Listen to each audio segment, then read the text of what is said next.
Hey there, I'm Kelly Page, certified transformational health and nutrition coach from tastingpage.com. Today we're talking about balance. Balance as we start to navigate the world in a new way. I'm in Los Angeles, California, and yesterday they released pretty much all of our restrictions in California. So it's super exciting. It's really exciting. I'm excited.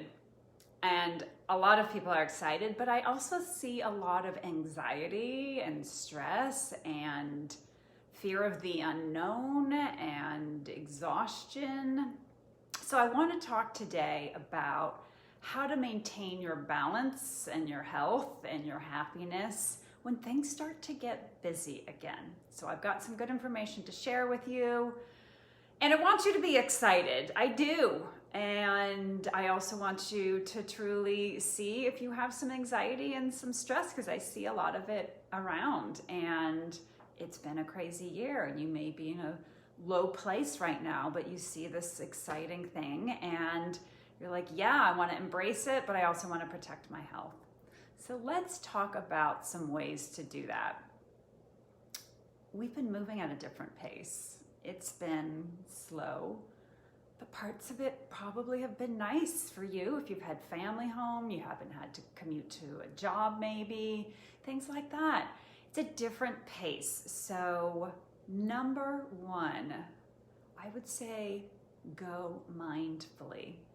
Now mindfulness gets bandied about a lot. Like, what is mindfulness? Mindfulness is really just being present. It's being in your body.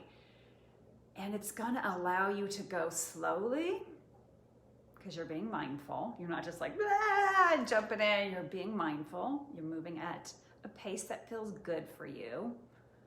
Because that's the thing I've noticed. I have started to go out more and I get tired easily. I'm seeing this from a lot of people, how quickly we're getting tired.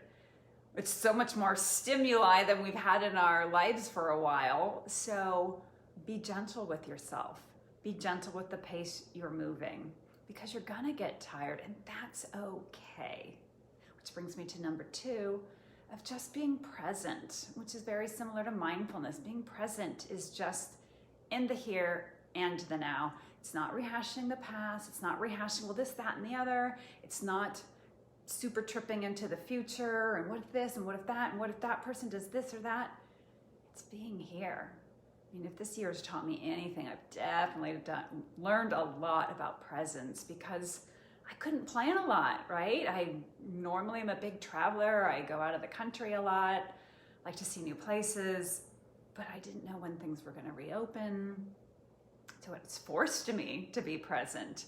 So how can we continue that presence now and just go out in the world and be like, oh my gosh, we're here, we're doing this, we did the hard work, and now let's be present for what is here, what's in front of us. Let's not rehash the past. Let's not super trip into the future. Which leads me to number three, which might sound counterintuitive, but it's to plan and to schedule. And whenever I work with my health and nutrition coaching clients, that's something I tell them all the time when it comes to food and meal planning.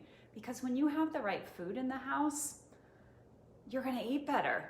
You're gonna have made the plans like, oh, okay, I know what I'm eating. And it's just one less thing in your brain to think about.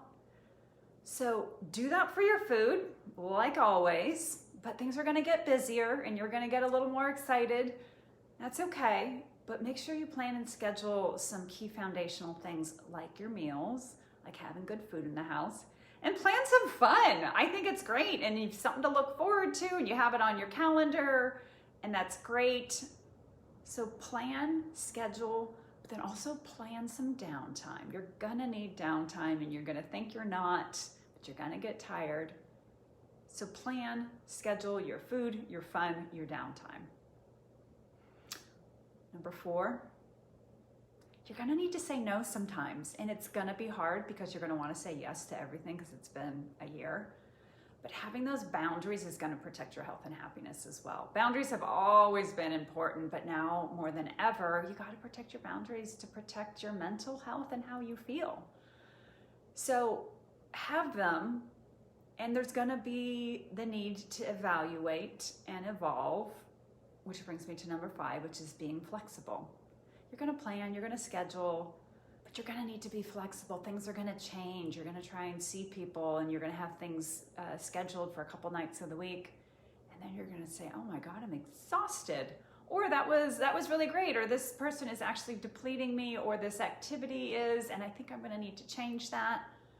That's all okay. That is okay. You're going to go out, you're going to plan some things, and then you're going to evaluate. Oh, was that fun? How do I feel afterwards? Do I feel, invigorated? Do I need some downtime? Be flexible, adapt. Just be patient with yourself and be patient with others. This is a big one, being patient with others. It's so interesting. We always feel like, we're the center of our world, right? And we feel like no one's going through what we're going through. Yeah, everyone is going through this, right? And everyone is going to have a different reaction, and it's going to be different than yours. So as much as you need to honor yourself, you also need to honor where everyone else is and the choices they're making. Which brings me to number 6, have a grounding practice. I think you should always have a grounding practice, but now more than ever, a practice that makes you feel rooted, that makes you feel sane and makes you feel good, kind of like a recharging of your battery. You plug your phone in overnight. What are you doing for yourself to ground? Meditation is one of my big grounding practices. I do it twice a day. I do it first thing in the morning to set me up for the day. I do it at the end of my work day to kind of release the day, get me ready for the evening. That just gets me back in my body.